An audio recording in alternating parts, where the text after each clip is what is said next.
नमस्कार मित्रों, जय माता दी। स्वागत आप सभी का हमारे यूट्यूब चैनल के ऊपर। आज अपन बात करने वाले हैं कि शनिदेव है 23 अक्टूबर को वक्रत्व छोड़कर मार्गी होने जा रहे हैं। तो इसका इफेक्ट है कन्या लग्न के ऊपर कैसा रहेगा, कन्या लग्न है उनको कैसे परिणाम मिलेंगे और क्या क्या वो रेमेडीज कर सकते हैं जिससे ये जो शनिदेव मार्गी हो रहे हैं ये उनको बहुत अच्छे परिणाम दे पाए। सबसे पहले तो मैं आपको ये बता दूं कि कोई भी ग्रह अगर वक्री चल रहा है और वो मार्गी होने जा रहा है तो कहीं ना कहीं अपने को रिजल्ट है वो पॉजिटिव ही मिलने हैं, क्योंकि वक्री ग्रह है उसके बारे में दो अवधारणा है। पहली अवधारणा तो क्या है, कोई भी ग्रह अगर वक्री है तो वो सामान्य ग्रह से 3 गुना ज्यादा रिजल्ट अपने को देता है, यानी कि जो पावर है उसकी स्ट्रेंथ है सामान्य ग्रह से 3 गुना ज्यादा हो जाती है। अगर कोई भी ग्रह 100% अपने को रिजल्ट दे रहा है, वहीं पे वक्री ग्रह है वो अपने को 300% रिजल्ट दे पाएगा। दूसरी जो अवधारणा है उसको अपन सीधा सीधा समझ लेते हैं। कोई भी व्यक्ति है उसको कह दिया कि आपको निश्चित दूरी है, निश्चित समय के अंदर आपको पूरी करनी है। अब व्यक्ति है निश्चित दूरी निश्चित समय के अंदर वो पूरी नहीं कर पाता है, तो अपन ये मान सकते हैं कि उस व्यक्ति को कहेंगे या तो आप जो दूरी है पूरी करते समय या तो आप धीरे चले हो या फिर आप उल्टे चले हो। वैसे ही अपन ग्रहों के बारे में देखते हैं, कोई भी ग्रह है वो अपना जो निश्चित दूरी है निश्चित समय के अंदर पूरी नहीं कर पाता है, तो अपन उसको बोलते हैं कि ग्रह की ये तो क्या है, टेढ़ी चाल है, उल्टी चाल है, वक्री चाल है। तो इसे अपन सीधा सीधा समझ सकते हैं कि अगर कोई भी ग्रह है तो सबसे पहले तो अगर कोई भी ग्रह वक्री है, धीरे चला है, तो उससे सीधी चीज पहले तो यही डिफाइन हो गई कि कहीं ना कहीं वो अनस्टेबिलिटी को दिखाएगा। यानी कि स्टेबिलिटी जिस ग्रह का जिस राशियों के ऊपर जिस भाव के अंदर जहां पर उसकी दृष्टियां आ रही है, जिन जिन भाव की वो एक्टिवेशन देख रहा है, उन भाव को लेकर अपने कहीं ना कहीं अनस्टेबिलिटी रही है। अब ग्रह मार्गी होने जा रहा है तो जहां जहां पर उसका इफेक्ट आ रहा था, जिन जिन भाव की वो एक्टिवेशन दे रहा था, उन सभी के अंदर अपन स्थायित्व है यानी कि स्टेबिलिटी वो देखने वाले हैं। अब अपन तो बात करने वाले हैं कन्या लग्न के बारे में।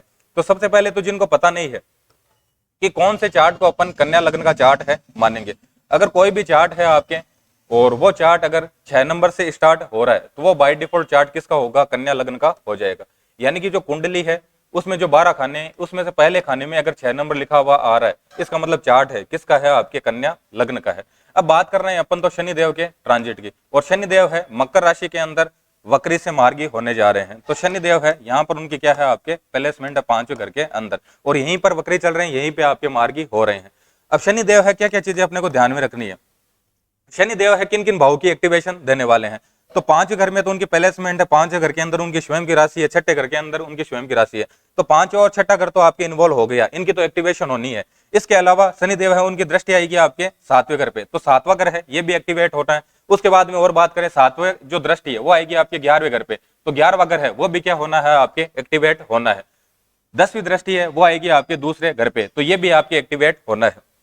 अब शनिदेव है कन्या लग्न के लिए त्रिकोण के स्वामी, यानी कि 5वें घर के स्वामी, और 5वें घर के स्वामी को अपन हमेशा मानते हैं कि ये अपने को अच्छे परिणाम देंगे, लेकिन साथ में 6ठे घर के भी स्वामी है। 6ठा घर है अपन नेगेटिव मानते हैं, क्योंकि 6ठा घर है उससे अपन जीवन के अंदर जितनी भी चुनौतियां हैं वो अपन 6ठे घर से देखते हैं। इसके अलावा रोग, ऋण, शत्रुओं की स्थिति, ये सारी स्थितियां हैं वो अपन 6ठे घर से देखते हैं। कोर्ट कचहरी की स्थिति है, या फिर अपन ये मान सकते हैं लाइफ में जितनी भी चुनौतियां आ रही है वो अपन 6ठे घर से देखते हैं।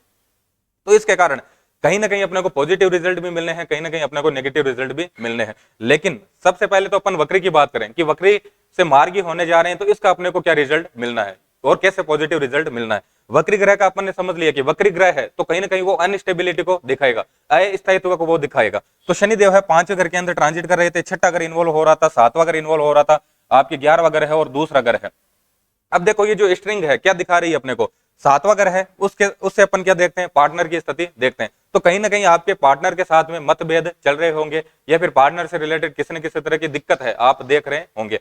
11वें घर की बात करें अपन तो 11वां घर देखते हैं अपन लाभ की स्थिति, जो भी अपन काम कर रहे हैं उसको लेकर उसके एवज में अपने को कितना पैसा मिल रहा है वो देखते हैं अपन 11वें घर से। अपनी जो भी डिजायर्स है, इच्छाएं हैं, महत्वाकांक्षाएं हैं, वो सारी अपन देखते हैं 11वें घर से। तो अपनी इच्छाएं हैं पूरी हुई या नहीं हुई है, तो कहीं ना कहीं अपन ये मान सकते हैं कि उनके अंदर क्या रही थी, आपके अनस्टेबिलिटी रही थी, और अब क्या होने वाली है, स्टेबिलिटी होने वाली है। तो अगर आपकी डिजायर्स पूरी नहीं हो पा रही थी, इच्छाओं को लेकर, महत्वाकांक्षाओं को लेकर किसी भी तरह की दिक्कत चल रही थी, तो उनके अंदर विराम लगने वाला है। 6ठा घर लाभ का तो है, फाइनेंशियल स्थिति भी इसे अपन 11वें घर से देखते हैं। इसके अलावा दूसरा घर भी इन्वॉल्व हो रहा है, तो लाभ भाव और धन भाव दोनों इन्वॉल्व हो रहे हैं। तो धन को लेकर यानी कि आपके किसी भी तरह की गड़बड़ चल रही थी, आपके सेविंग्स नहीं हो पा रही थी, या फिर जिस भी कार्य क्षेत्र के अंदर है उसके अंदर अच्छा लाभ नहीं हो पा रहा था, तो उन दोनों चीजों के अंदर अब सुधार होने वाला है, यानी कि धन की जो स्थितियां हैं उनके अंदर सुधार होने वाला है। पांचवा घर है उससे अपन अपनी स्ट्रॉन्ग लाइकिंग है, अपने प्रेम संबंध है, या फिर अपन मौज मस्ती है, शौक की स्थिति है, किसी भी तरह की लर्निंग है, वो पांच घर से देखते हैं। छठे घर से अपन रोग ऋण शत्रु की स्थिति है, वो अपन छठे घर से देखते हैं। तो इनसे रिलेटेड यानी कि प्रेम से रिलेटेड, प्रेम संबंधों से रिलेटेड, या फिर रोग से रिलेटेड, ऋण से रिलेटेड, शत्रुओं से रिलेटेड, अगर इनसे रिलेटेड किसी भी तरह की आप दिक्कत देख रहे थे तो उन सभी के अंदर आपको अपन ये मान सकते हैं कि स्थिति है सुधरने वाली है। तो ये तो अपन ने देख लिया कि किन किन चीजों के अंदर आपको लाभ होने वाला है। शनिदेव है, आपकी डिजायर्स है, महत्वाकांक्षाएं वो सारी पूरी करने वाले हैं, आपकी हेल्थ अच्छी होने वाली है, आपके प्रेम संबंध अच्छे होने वाले हैं, या फिर अपन ये मान सकते हैं कि वैवाहिक जीवन को लेकर जो भी गड़बड़ियां चल रही थी उनके अंदर सुधार होने वाला है। और सबसे महत्वपूर्ण, अगर सेविंग्स नहीं हो पा रही थी या फिर धन से रिलेटेड किसी भी तरह की दिक्कत चल रही थी तो वो सारी सुधरने वाली है। लेकिन शनिदेव का बेसिक नेचर है कि शनिदेव जिस भाव के अंदर बैठते हैं और जहां पर उनकी दृष्टियां आती है, जहां जहां पर उनका प्रभाव आ रहा है, जिन भाव के अंदर उनका प्रभाव आ रहा है, अगर उन भावों की जिम्मेदारियां अगर अपन ईमानदारी से अच्छे से निर्वहन नहीं करते हैं तो शनिदेव अपने को अच्छे रिजल्ट नहीं देते हैं। तो अपने को जिम्मेदारियां क्या मिल रही है, अगर जिम्मेदारियों का निर्वहन अपन ने ईमानदारी से कर लिया, अच्छे से कर लिया, तो शनिदेव अपने को 100% अच्छे रिजल्ट देंगे। शनिदेव है पांचवें घर में, उनकी प्लेसमेंट है पांचवें घर में, उनकी राशि है। तो पांचवें घर से रिलेटेड संतान की जिम्मेदारियां, तो संतान से रिलेटेड आपको किसी भी तरह की लापरवाही नहीं करनी चाहिए, संतान को टाइम देना चाहिए, और अपन समझ सकते हैं कि संतान से रिलेटेड जो भी जिम्मेदारियां हैं वो आपको ईमानदारी से उनका निर्वहन करना है। पांचवा अगर प्रेम संबंध का है तो प्रेम से रिलेटेड किसी भी तरह की आप चीटिंग ना करें।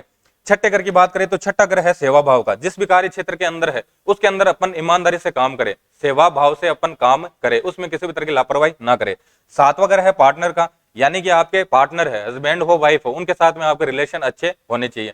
इसके अलावा बात करें अपन 11वां घर है, उससे देखते हैं अपन अपने जो भी बड़े भाई है, अपने परमानेंट जो भी फ्रेंड सर्कल है और सोशल गतिविधियों को देख लिया, फिर अपन ये मान सकते हैं कि सामाजिक जो भी दायित्व है वो अपन 11वें घर से देखते हैं। तो जो भी सामाजिक दायित्व है उनका आप ईमानदारी से निर्वहन करें। इसके अलावा बड़े भाई के साथ में रिलेशन अच्छे होने चाहिए आपके, और आपके जो भी परमानेंट फ्रेंड सर्कल है उनके साथ में आपके रिलेशन अच्छे होने चाहिए।